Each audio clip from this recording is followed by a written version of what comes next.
Itinuturing ng Office of the Ombudsman na suspicious o kahina-hinala ang matagal na paglabas sa bansa ng mag-inang sina Senadora Loren Legarda at Congressman Leandro Leviste. Ayon po kay Assistant Ombudsman Nico Clavano, nakasaad sa nakuhang Travel Authority ni Leviste na 2 buwan siyang nakalive at naglista rin ng mga bansang nakatakda niyang bisitahin. Si Senadora Legarda naman, muling pina-extend ang kanyang Travel Authority para sa medikal na dahilan. Pinag-aaralan na ang paghingi ng kanselasyon ng passport ni Legarda at Leviste kung may sapat na dahilan. Halimbawa, kung ituring silang fugitives from justice. Nakatakdang maglabas ng utos ng ombudsman sa mag-ina na maghain ng kontrasalaysay.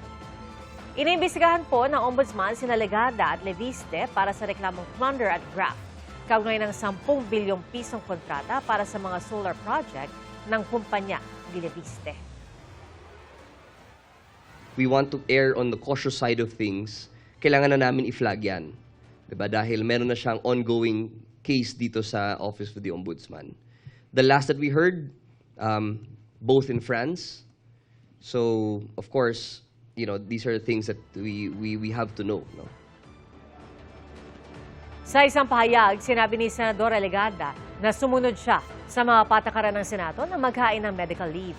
Hindi anya siya dapat akusahan dahil lang sa paggamit ng isang karapatang kinikilala ng batas. Wala anya siyang ginawang anumang paglabag. Wala pang bagong pahayag na inilabas si Congressman Leviste kaugnay sa sinabi ng Ombudsman.